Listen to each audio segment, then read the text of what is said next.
戦いとは双方に死を、傷を、痛みを伴うものだ。私たち大国も痛みを受けてきた。言いがかりをつけて、こんなことをするのはやめろ。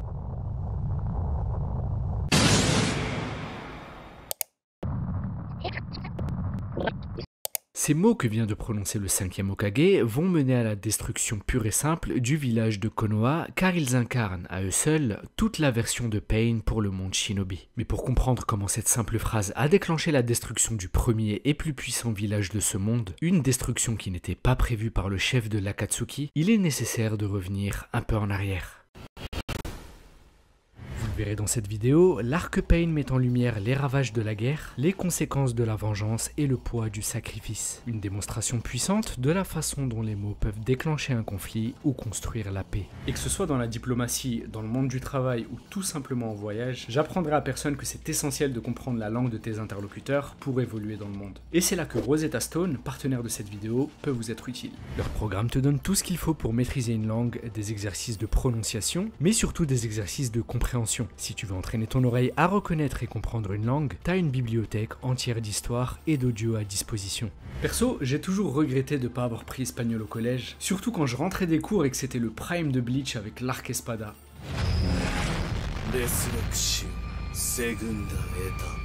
Du coup là, j'ai commencé l'espagnol sur Rosetta et je vous prends en témoin. Dans quelques mois, il faut que j'ai un vrai niveau. Et si vous êtes chaud, on se capte sur Insta et on relève le défi ensemble d'apprendre une langue. D'ailleurs, je sais que la culture japonaise intéresse beaucoup d'entre vous, donc si tu veux regarder tes animés en VO, ils proposent aussi des cours de japonais. Tu peux même perfectionner ta prononciation avec leur technologie True Accent.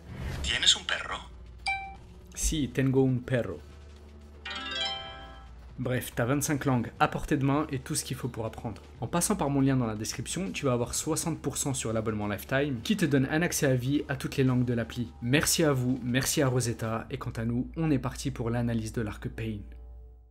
Avant l'instauration du monde shinobi tel que nous le connaissons, les ninjas n'avaient de cesse de s'entretuer au cours de guerres de clans incessantes. Mais un beau jour, les illustres clans Senju et Uchiha ont décidé de mettre de côté leur rivalité afin de s'allier dans le but de fonder un village idéal. Un village qui ferait régner la paix partout, c'est ainsi qu'est né le village de Konoha. Hashirama Senju en deviendra le premier Hokage, élu démocratiquement. Rapidement, le système mis en place par Konoha, à savoir celui d'associer des clans rivaux afin d'établir un village fort, uni et démocratique, sera salué dans l'ensemble du monde shinobi et les autres pays décideront ainsi de le rejoindre. Après la fondation des villages cachés, Hashirama décida d'offrir les démons à queue détenus par Konoha aux différentes nations afin de maintenir l'équilibre des forces et d'éviter qu'un seul village ne prenne l'ascendant sur les autres. Cet équilibre devait conduire à une paix durable. Cependant, la répartition des démons à queue a surtout mené en une escalade des tensions et des guerres entre les nations pour la suprématie. C'est ainsi que le monde connut sa première grande guerre ninja. À la fin de ce conflit sanglant, conclu par la signature d'un armistice, les grandes nations demeuraient meurtries. Les disparités économiques provoquées par le traité de paix qui en résultait ont, au fil du temps, accru les tensions parmi les nations en quête de justice. À la même période, le village caché de Konoha perdit son premier Hokage et rempart de la paix, Hashirama Senju, d'une cause inconnue. Son frère Tobirama devint alors le second Hokage. Mais alors qu'il se rendait à la signature d'un traité d'alliance entre Konoha et Kumo, il tomba dans une embuscade tendue par une faction du village de Kumo, désireuse de réaliser un coup d'état et de renverser leur propre Raikage. Afin de sauver son escouade, Tobirama se sacrifia et avant de mourir, nomma Hiruzen Sarutobi, troisième Hokage, sous les yeux d'un Danzo amer, frustré de voir le poste lui échapper. Ainsi, malgré les efforts des 5 grandes nations pour maintenir la paix, le monde demeurait toujours plus instable et inquiétant. C'est pourquoi un peu partout, des révoltes et des invasions firent les premières victimes dont la majorité se comptait chez les civils. Ainsi, 20 ans après le premier conflit mondial, la seconde grande guerre frappait le monde shinobi. Jiraiya et ses coéquipiers se voyaient alors contraints de prendre les armes. Accompagnés de Tsunade et Orochimaru, les 3 ninjas vont bientôt entrer dans l'histoire et se feront connaître grâce à leur fait d'armes durant cette guerre sous le nom de Sannin légendaire de Konoha. Les principaux belligérants de cette guerre furent les villages de Konoha, de Suna et d'Iwa. Appartenant aux grandes nations du feu, du vent et de la terre, ils entraînèrent dans leur conflit le village d'Ame situé entre eux, qui leur servit de champ de bataille au détriment des populations civiles du pays de la pluie. Ce territoire, bien que détruit, ne tomba cependant pas aux mains des grandes nations, car protégé par leur chef Hanzo de la Salamandre, un ninja d'une puissance redoutable, repoussant sans relâche les forces qui lui faisaient face. C'est d'ailleurs après l'une des batailles les plus rude de cette guerre, où Hanzo décima à lui seul l'escouade de Konoha menée par Jiraiya, Tsunade et Orochimaru, qu'il leur attribua ce fameux nom de Sannin légendaire de Konoha, nom qu'ils devaient porter en échange de leur vie et en récompense pour avoir résisté à sa force. Non loin de là, 3 jeunes orphelins de guerre, Yahiko, Konan et Nagato, avaient assisté à cette bataille qui emportait avec elle le chien qu'ils avaient recueilli. Ce dommage collatéral confirma pour Yahiko et éveilla en Nagato un rêve puissant, prenant forme en eux et déterminant tous les choix qu'ils feraient dans leur existence, celui de s'élever au rang de divinité pour dominer le monde, dans le but de mettre fin à la guerre et d'imposer la paix.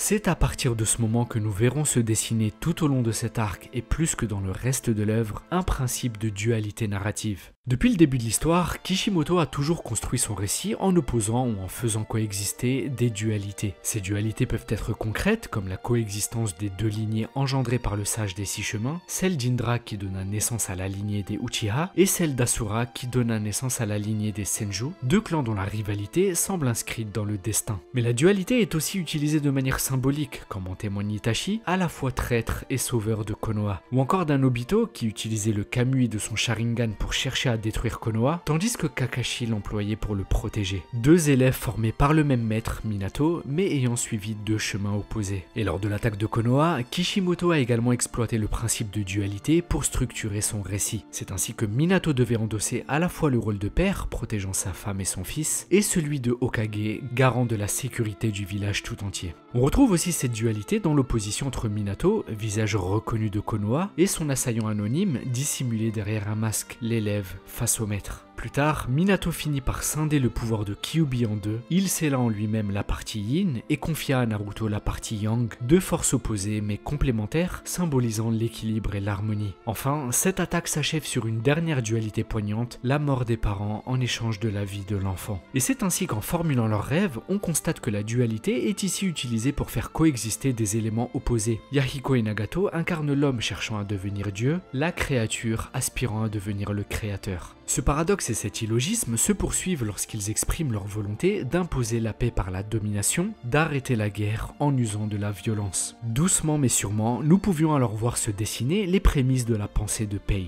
Cependant, à ce moment, nous étions encore bien loin du ninja qui fera trembler Konoha. Pour réaliser leur objectif d'instaurer la paix par la force, ces enfants devaient devenir forts. Et c'est pourquoi, admiratifs des exploits des Sannin légendaires face à Hanzo, les 3 orphelins se mirent en quête de les retrouver afin de les implorer de leur enseigner l'art des ninjas, le ninjutsu. Après un périple de plusieurs jours et lorsque le destin les a finalement réunis, Orochimaru émettra la volonté de les tuer car il ne voyait pour ces orphelins de guerre qu'un destin plein de souffrances. Mais c'est là que Jiraiya refusa et lui conseillera, ainsi qu'à Tsunade, de retourner à Konoha. Quant à lui, il resterait afin de s'occuper d'eux jusqu'à les rendre indépendants, car c'était la moindre des choses à faire, sachant que Konoha avait directement participé à les mettre dans cette condition. Cependant, en premier lieu, Jiraiya refusa de leur apprendre le ninjutsu comme il lui demandait, et ce afin de les préserver des conflits. Mais c'est sans compter le fait d'armes de Nagato qui, par pur instinct, a sauvé Yahiko des mains d'un ninja déserteur en dévoilant aux yeux de Jiraiya ses pupilles si particulières que l'on nomme Rinnegan, le dojutsu du sage des 6 chemins. À la fin des 2 guerres et après avoir enduré leurs affres, Jiraiya exprima sa volonté d'inverser le cycle de la haine afin d'amener la paix dans le monde shinobi, un objectif dont la finalité évoquait celle de Yahiko, Konan et Nagato. Mais malgré des années de réflexion sur ce sujet, Jiraiya n'avait toujours pas trouvé de réponse, du moins jusqu'à maintenant, car il était désormais convaincu que les réponses à ces questions se trouvaient au fond des pupilles de Nagato. Et pour comprendre cela, il faut se référer à la prophétie du grand ermite du mont Myoboku, où Jiraiya s'était autrefois entraîné et d'où il tirait son style si particulier de combat, le senjutsu que nous évoquerons un peu plus tard. En effet, Gamamaru prophétisa qu'un jour, lorsque Jiraiya deviendrait aux yeux du monde un ninja remarquable, il parcourrait le monde en ermite et écrirait un livre. Au cours de ce voyage, il prendrait sous son aile un disciple qui bouleverserait le monde. Cette prophétie se concluait par une nouvelle dualité, puisqu'il était dit que ce disciple apporterait soit la paix dans le monde, soit sa destruction. Et en voyant le Rinnegan de Nagato, Jiraiya se souvint alors de l'histoire du sage des 6 chemins. En effet, il y a fort longtemps, à une époque reculée où les humains ne cessait de se faire la guerre, un moine surgit du chaos et fut le premier à percer les secrets du chakra. Il est dit qu'il se servit de cette découverte pour guider les hommes vers la paix et ainsi pacifier le monde. Au cours de son périple, il aurait disséminé le Ninshu,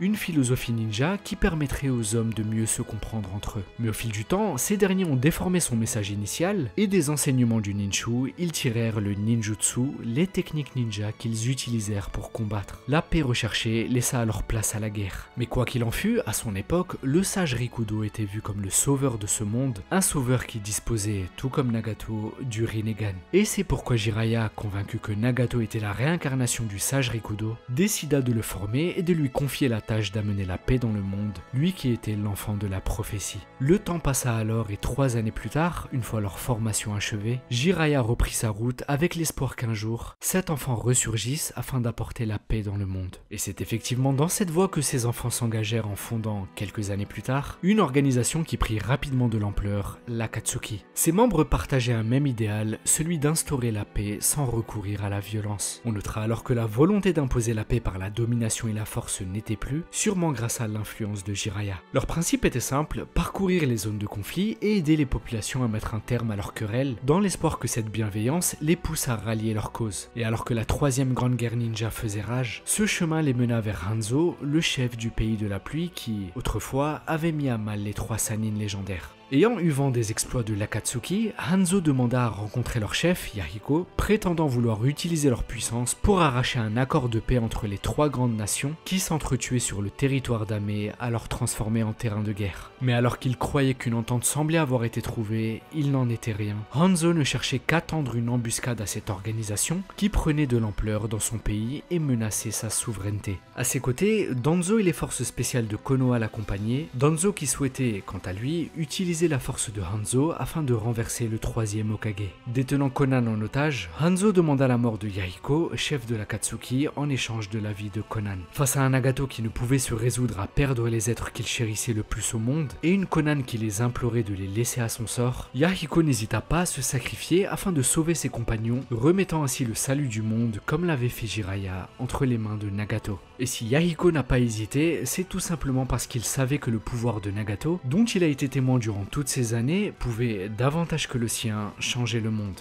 Ultime acte de trahison, Hanzo rompit une 2e fois sa parole et la coalition attaqua Nagato malgré la mort de Yahiko. Et après avoir dévoilé toute l'étendue des pouvoirs que lui octroyaient ses Rinnegan, Nagato fit ce que son maître Jiraiya n'avait pu faire, anéantir l'attaque de Hanzo et l'obliger à battre en retraite. Au terme de cette offensive durant laquelle Nagato mit son corps à rude épreuve, une nouvelle et étrange dualité semblait apparaître. Face à la mort de Yahiko, Nagato éprouva une souffrance intense qui laissa place, une fois ses pouvoirs définitivement éveillés, à une sorte d'exultation. Puisque cette souffrance qu'il vient de ressentir a éveillé en lui ses pouvoirs qui devraient lui permettre d'imposer la paix, cela voudrait dire que de la souffrance des peuples naîtra la paix entre les hommes. De cette dualité, Pain était né. Au cours de sa vie, Nagato dit avoir souffert 2 fois. Sa première souffrance réside dans la mort de ses parents lors de la seconde grande guerre ninja, tués chez eux par des ninjas de Konoha qui les avaient pris pour des ennemis. De cet événement découla l'errance de Nagato qui le conduisit vers Yahiko et Konan. Quant à sa deuxième souffrance, elle venait de se produire, la mort de Yahiko.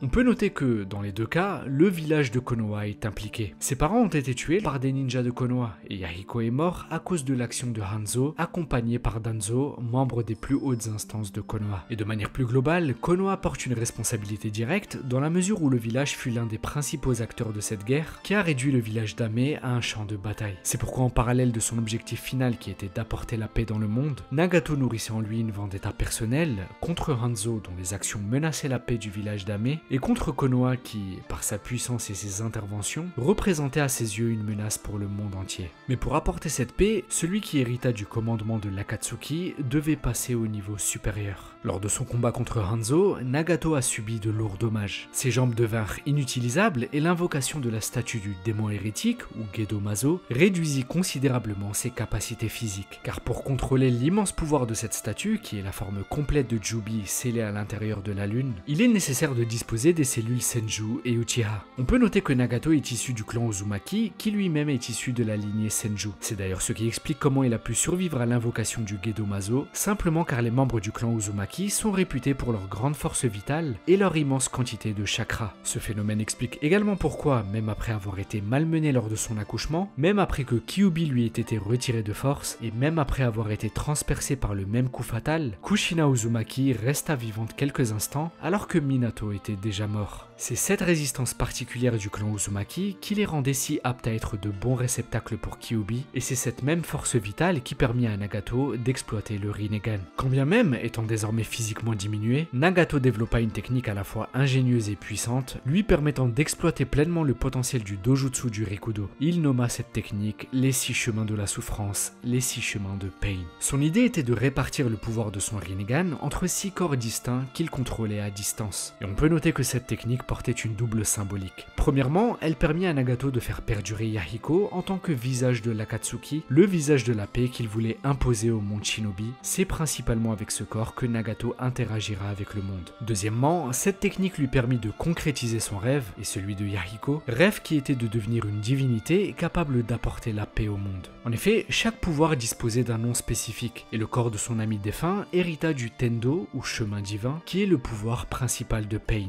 Et quant à Nagato, en réanimant ses corps à travers desquels il s'adressait aux humains, il se détachait physiquement et émotionnellement du combat, tout en tirant les ficelles, à l'image d'une divinité que sont donc devenus symboliquement Yahiko et lui. Et ce caractère divin lui sera, plus globalement, attribué par les habitants d'Ame qui voient Pain, qui est basé sur la plus haute tour du village, comme un être supérieur qui veille sur eux. Et si Pain a pu s'ériger à la tête du village d'Ame, c'est parce que très rapidement après la mise au point de sa technique, il est allé rendre son jugement à l'une des 2 causes de sa souffrance, Hanzo. Et quand bien même cet assassinat s'inscrivait dans une logique stratégique, à savoir celle de prendre le contrôle d'Ame afin de servir ses objectifs finaux, on remarquera que l'élimination de Hanzo relevait avant tout d'une vengeance personnelle. En effet, il est dit que Pain n'a pas seulement supprimé Hanzo, il a également massacré ses parents, sa femme, ses enfants et sa famille lointaine. Pain a ensuite brûlé leur maison et éliminé plus globalement tous ceux qui ont un jour côtoyé ou fait affaire avec lui. En d'autres termes, il a rayé de la surface de la terre toute trace du passage de Hanzo. Après s'être accaparé la régence d'Ame, Pain disposait ainsi d'une base stratégique à l'abri des regards indiscrets et des forces ennemies, depuis laquelle il allait pouvoir développer l'Akatsuki dans ce village reclus à la sécurité désormais renforcée. Les années passèrent et les apparitions de Pain se firent de plus en plus rares, renforçant le mystère qui planait autour de celui qui avait mis un terme à la guerre civile ravageant le village. Mais cette absence n'était qu'une illusion, car même si personne ne le voyait, Pain était omniprésent. Poursuivant dans sa symbolique divine, il développa un ninjutsu lui permettant de faire s'abattre une pluie continue sur Ame, une pluie imprégnée de chakra qui lui permettait de surveiller les habitants et de détecter toute intrusion chakratique. C'est ainsi que même un ninja aussi expérimenté que Jiraiya s'y laissa prendre lors de son infiltration. En effet, comme tous, il ne voyait rien d'anormal à ce qu'il pleuve dans le village de la pluie, loin d'imaginer que ce phénomène était l'œuvre d'un seul homme.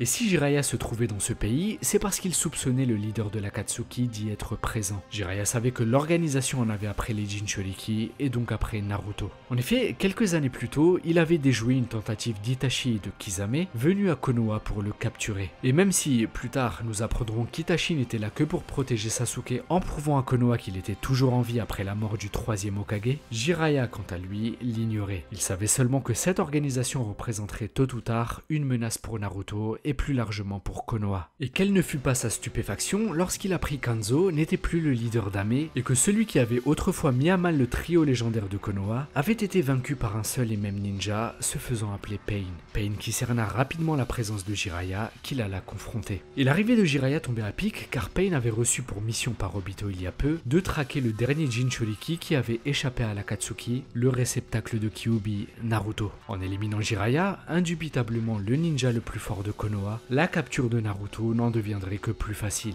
À ce moment, Jiraiya, qui avait reconnu ses anciens disciples, ne pouvait qu'éprouver un profond chagrin face à ce qu'ils étaient devenus. Il demandera alors à celui qu'il identifia grâce à ses Rinnegan comme étant Nagato, quelles étaient ses intentions. C'est ainsi que ce dernier lui révéla un objectif demeuré inchangé malgré les années, mettre un terme aux guerres incessantes et imposer la paix par la force. Une force qu'il ne pourrait acquérir qu'en réunissant les 10 démons à queue. Une force qui lui permettrait de créer un kinjutsu dévastateur, une technique capable en une fraction de seconde d'anéantir un pays entier. Le plan de Pain, faire s'abattre sur le monde une puissance inégalée, génératrice de souffrance, une souffrance partagée par tous est si intense qu'elle dissuaderait quiconque d'oser recommencer la guerre, sous peine de la revivre. Ainsi, la négociation primerait entre les hommes et la paix renaîtrait durablement. À la dualité perceptible opposant la volonté d'instaurer la paix en la conditionnant à la destruction et à la souffrance préalable, deux autres dualités dans l'écriture de Pain peuvent être relevées ici. Premièrement, Pain fait coexister en lui deux statuts, l'homme qu'il incarne et le divin qu'il dit incarner. そう、人から神へとな。 Deuxièmement, on peut constater une autre dualité, puisque celui qui dit être désormais devenu Dieu requiert la puissance de démons, les bijoux, afin d'établir sa justice divine. Mais quoi qu'il en soit, Jiraiya touchait enfin au but. Il avait devant lui le chef de l'Akatsuki et connaissait désormais son objectif ultime. Et face à ces propos qu'il n'accueillit qu'avec dédain, la confrontation débuta. Dès les premières secondes, le combat entre le maître et son ancien disciple s'annonçait spectaculaire et très vite, Jiraiya mesura à quel point l'adversaire qu'il affrontait était redoutable. En effet, la principale force de Pain réside dans le mystère qui entoure ces techniques, matérialisées à travers plusieurs corps qui se relaient durant le combat. Shikushudo, la voix des animaux, est le premier corps que Jiraiya affronte. Il permet à Pain d'invoquer une multitude de créatures sans utiliser ni le sang ni le moindre mudra. Submergé par ces invocations, Jiraiya décide alors de libérer le Senjutsu, l'art de l'ermite, qu'il ne maîtrise que partiellement, requérant l'aide des crapauds Fukasaku et Shima. Nous reviendrons par la suite un peu plus en détail sur le fonctionnement de cette technique. Et face à la force dévastatrice de Jiraiya sous ce mode ermite, Shikushudo complique la situation en invoquant deux nouveaux corps, Ningendo, la voix des humains, capable d'arracher l'âme de ses victimes d'un simple contact, et Gakido, la voix du démon, apte à absorber le chakra des techniques. Jiraiya comprend alors que Pain vient de neutraliser d'un seul coup toutes les techniques de taijutsu reposant sur le corps à corps et de ninjutsu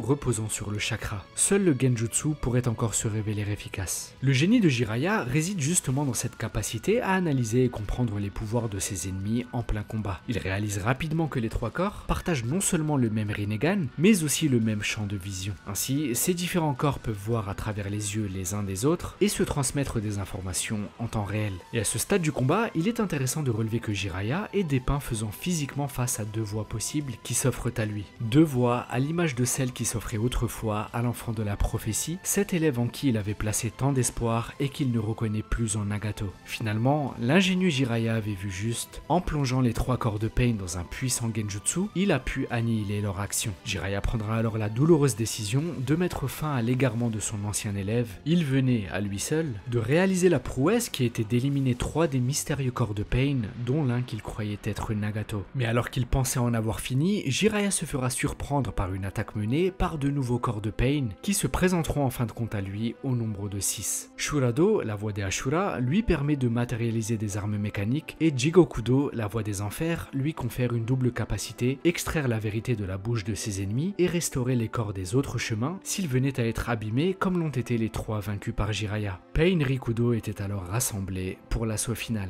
Jiraiya découvrait alors avec stupeur que l'un de ses corps, Tendo, pouvant manipuler la gravité, était sans aucun doute celui de Yahiko. Cette pensée obnubilera le Sannin légendaire qui ne put pleinement rester concentré, lui qui se trouvait totalement acculé par l'offensive de cet ennemi au pouvoir mystérieux qui lui avait porté un coup critique. Quand bien même, il réussit tout de même à ruser afin de capturer l'un des corps qu'il reconnut également comme étant celui d'un shinobi rencontré autrefois. Jiraiya se retrouva alors à nouveau face à un dilemme. En effet, il était temps pour lui de choisir entre les deux voies que nous évoquions précédemment. Battre en retraite avec les informations qu'il avait pu recueillir sur Pain, ou repartir le confronter, risquant ainsi sa vie pour confirmer sa théorie et percer définitivement le secret de ce shinobi qui menace la paix du monde. Jiraiya choisit la seconde option. C'est alors qu'il comprit que les 6 corps de Pain étaient en réalité ceux de shinobi qu'il avait connus, contrôlés à distance par un autre shinobi, un 7e corps, celui de Nagato. À ce moment précis, Jiraiya avait percé le secret de Pain, un secret qui allait lui coûter la vie. En effet, désemparé face à cette découverte, Pain profite d'un moment d'inattention pour lancer une ultime estocade avec les 5 corps restants contre Jiraiya. Jiraiya qui, dans un dernier souffle de l'esprit, adressa un message contenant toutes les connaissances qu'il venait d'acquérir. Message qui était destiné à celui qu'il considérait véritablement comme l'enfant de la prophétie, l'enfant qui ne choisirait pas de détruire le monde mais d'y amener la paix, Naruto. Juste après la mort de Jiraiya, Pain confia à Zetsu qu'il n'aurait peut-être pas été capable de vaincre son ancien maître si ce dernier avait connu son secret dès le départ. De cet aveu, il devient évident qu'en l'absence du Sannin légendaire, Pain se retrouve désormais sur une voie dégagée, le menant tout droit à Konoha pour capturer Naruto sans réelle entrave. Et alors que tout Konoha pleurait la perte de Jiraiya, chacun s'efforçait de ne pas laisser son sacrifice être vain. Les shinobi du village se concentraient sur le décryptage du message laissé par le défunt ninja et l'analyse du corps du Pain capturé, tandis que Naruto était invité par Fukasaku à se rendre au mont Myoboku pour y apprendre le Senjutsu. Cet art, que seul Jiraiya maîtrisait à Konoha et qui avait fait ses preuves contre Pain, était désormais la seule technique capable de venir à bout de l'ennemi. Et du Senjutsu, nous pouvons tirer une nouvelle dualité. En effet, pour exécuter un ninjutsu, les shinobi fusionnent leur énergie corporelle et leur énergie spirituelle afin de créer ce qu'on appelle le chakra. Mais pour accéder au Senjutsu, le shinobi doit puiser l'énergie qui l'environne, à savoir l'énergie naturelle, qu'il va absorber puis fusionner avec son propre chakra. Ce processus complexe et chronophage permet d'amplifier considérablement la puissance des techniques de ninjutsu, taijutsu et genjutsu, tout en conférant une force dévastatrice. Le Senjutsu repose ainsi sur la combinaison harmonieuse de l'énergie intérieure et de l'énergie extérieure. Et alors que Naruto poursuit son entraînement, Pain apparaît enfin à Konoha.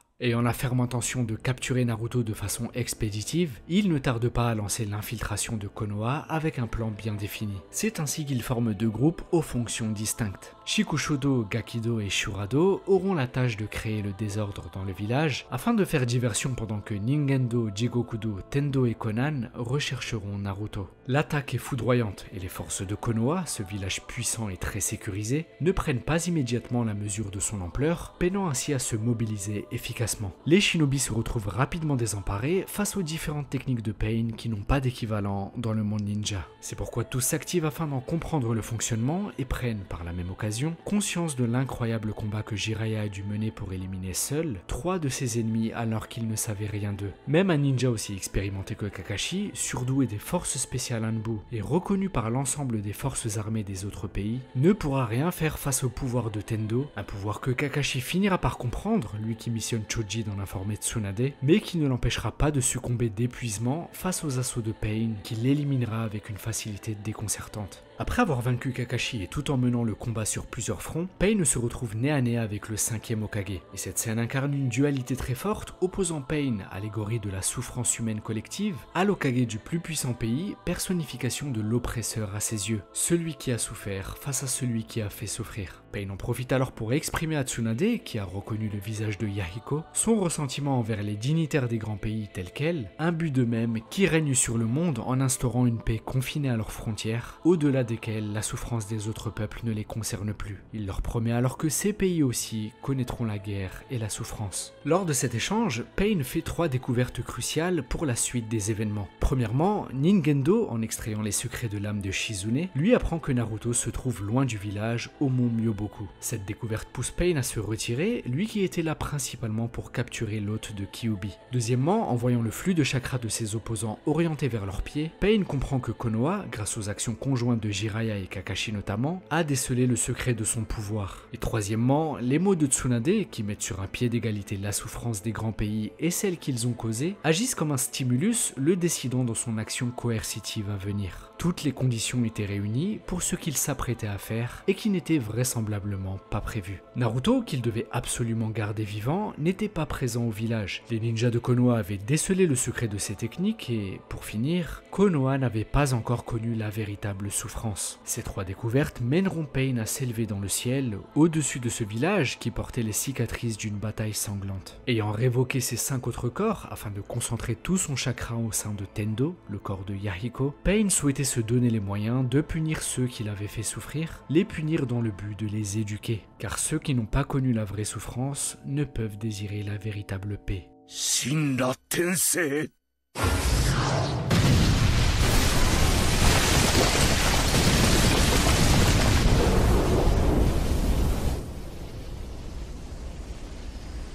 Le deuxième jugement de Pain s'était abattu sur le village désormais détruit de Konoha. Et alors que les survivants étaient plongés dans le désespoir qui devait faire germer en eux la volonté forte d'instaurer la paix, l'espoir apparaissait au milieu des ruines. Naruto, Jinchuriki de Kyuubi, se retrouvait en face de celui qui avait tué son maître, tué son sensei, celui qui avait détruit son village. Pain réunit alors ses 6 corps afin de confronter celui qui se présente à lui avec une maîtrise complète du Senjutsu du mode ermite. Un état que même Jiraiya n'avait pas pu compléter de son vivant et qui prouvera que Naruto venait d'atteindre une toute autre dimension puisque c'est de manière fracassante qu'il détruira Shurado avec son Rasengan. Son ninjutsu et son taijutsu sont plus puissants que jamais et la maîtrise du Sennin mode lui permettra enfin de compléter ses attaques et d'en améliorer la portée. C'est justement ce qui lui permit de détruire Ningendo grâce à son Rasen Shuriken. À ce moment, Shikaku en viendra même à empêcher les ninjas survivants de se joindre au combat car il ne ferait que gêner Naruto, lui qui, en maîtrisant l'art de Jiraiya, était sûrement devenu le ninja le plus fort de ce village meurtri.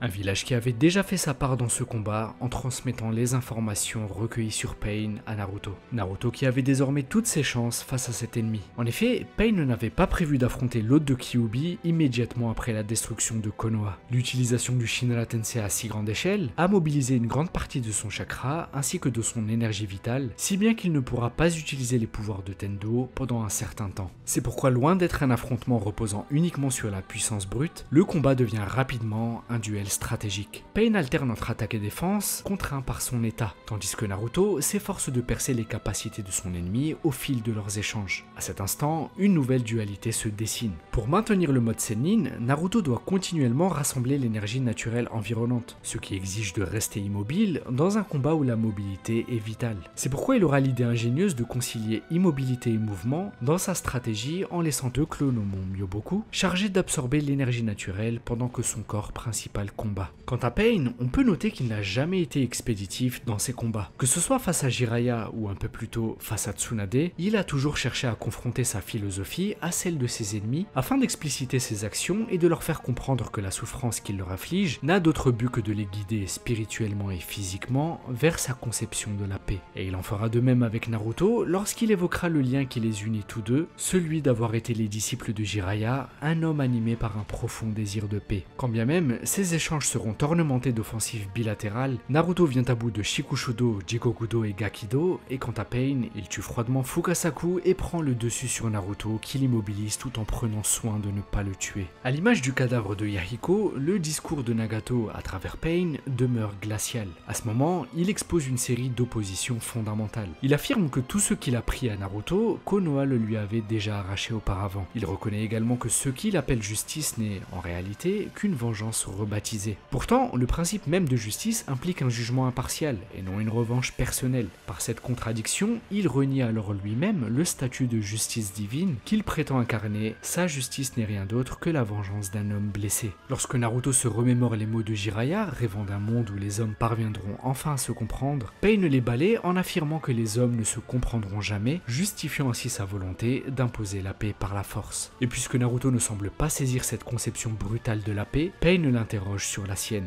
Et face à l'absence de réponse de l'hôte de Kyuubi, Pain décide, comme il l'avait fait avec Tsunade, de lui faire ressentir la douleur afin de l'éveiller à sa vision du monde. C'est alors qu'Hinata s'interpose, prête à donner sa vie pour protéger Naruto. Ce geste de bravoure devint pour Pain l'illustration parfaite de son discours. Seule la douleur pousse les êtres à se transcender. Mais malgré sa combativité, Hinata tombe sous les coups d'un ennemi beaucoup trop puissant pour elle. Et c'est ainsi que le cercle de la haine venait encore d'être alimenté.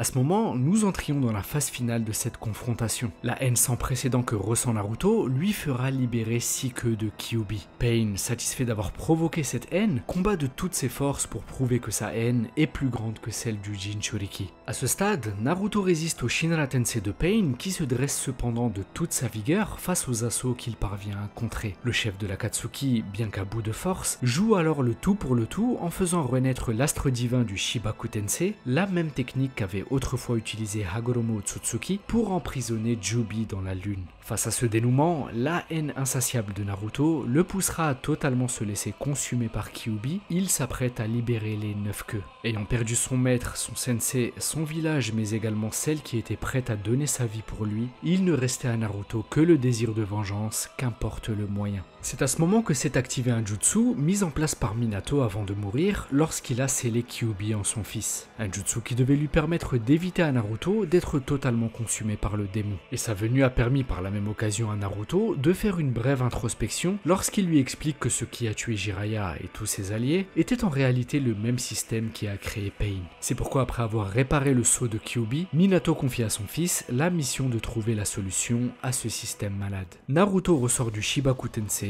en pleine possession de ses moyens et en mode ermite. On enchaîne alors sur une dualité poignante à ce moment crucial de l'arc. En effet, Naruto continue de faire face au corps mort mais plein de vie de Yahiko, tandis que le corps vivant de Nagato, qui le manipule, se trouve aux portes de la mort dû à son utilisation intensive du Rinnegan. Fort de ce regain de volonté et désireux de mettre rapidement un terme à ce combat, Naruto parvient, tant bien que mal, à porter un coup critique et venir à bout de Tendo, le dernier corps de Pain, le corps de Yahiko, qui incarnait cette symbolique divine.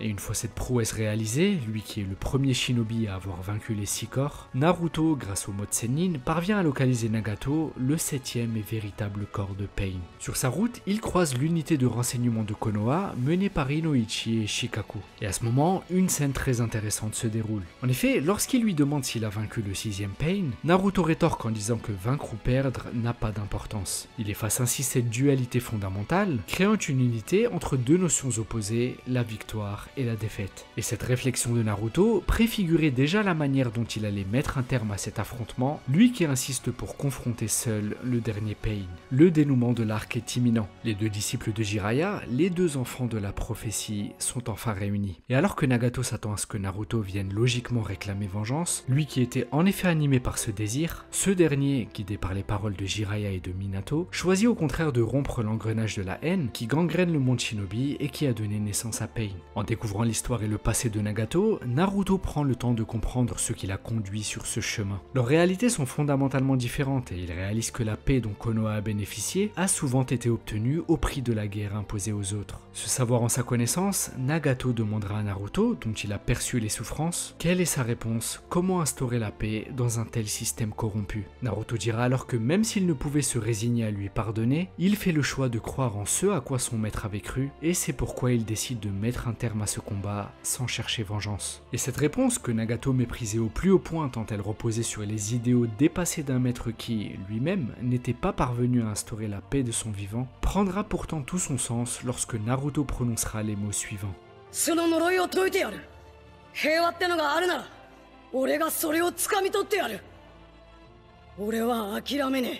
Ces mots étaient tirés du premier roman de Jiraiya, connu de Nagato qui en avait lu les ébauches plus jeune. La fin de ce livre révèle que le disciple ayant inspiré Jiraiya n'était autre que Nagato lui-même, tandis que le nom du héros principal, Naruto, fut celui que Minato choisit pour son fils, en hommage à ce récit empreint d'espoir. Ainsi, Naruto aurait trahi l'honneur que lui fit son maître qui, dans ses derniers instants, comprit qu'il était le véritable enfant de la prophétie, s'il n'avait pas fait le choix de briser le cercle de la haine. Et cette scène est d'autant plus poignante qu'elle vient briser plusieurs dualités au cœur de cet arc. D'abord, les 2 enfants de la prophétie, aux chemins radicalement opposés, se trouvent réunis dans ce personnage fictif imaginé par Jiraiya. Les idéaux initiaux de Nagato et l'espoir incarné par Naruto fusionnent symboliquement. Ensuite, lorsque Naruto cite ce héros en affirmant qu'il imposera la paix coûte que coûte, il renvoie directement au rêve fondateur de Nagato et Yahiko, devenir une divinité pour imposer la paix, même par la force et donc, par définition, coûte que coûte. Ainsi, Naruto montre lui aussi adhérer à cette idée d'imposer la paix coûte que coûte, mais il y insuffle la vision de Jiraiya, celle d'un monde où les hommes finiront par se comprendre plutôt que de se faire la guerre. Un monde où, à l'image de Naruto, certains refuseront de céder à la vengeance pour emprunter le difficile chemin vers une paix véritable. Nagato réalise alors que ce qui l'a fait dévier du chemin vers la paix fut sa propre altération de l'histoire, lorsqu'il s'est écarté de la voie que son maître avait imaginée pour lui, l'un des chemins possibles que la prophétie avait entrevu. Nagato entre lui aussi dans une introspection, suite à laquelle il prend la lourde mais inéluctable décision de revenir sur la vengeance qu'il venait d'assouvir à Konoha. Et comme pour imager le fait qu'il existe toujours une alternative à la haine, Nagato incarnera un 7e chemin, le Gedo ou chemin de l'hérétique, et qui, contrairement aux 6 autres qui lui ont servi à engendrer la haine, lui permettra de réparer les conséquences de ses actes en le payant de sa vie. Mais plus encore, la conclusion de son parcours le conduit à s'interroger. Et si cette rencontre avec Naruto avait été orchestrée par une volonté supérieure, le véritable dieu de ce monde? Ce questionnement dissout alors l'image divine qu'il avait de lui-même et marque son acceptation de sa condition d'homme. Un homme qui a finalement compris que le pardon envers ceux qui ont causé sa souffrance est peut-être le véritable chemin vers la paix.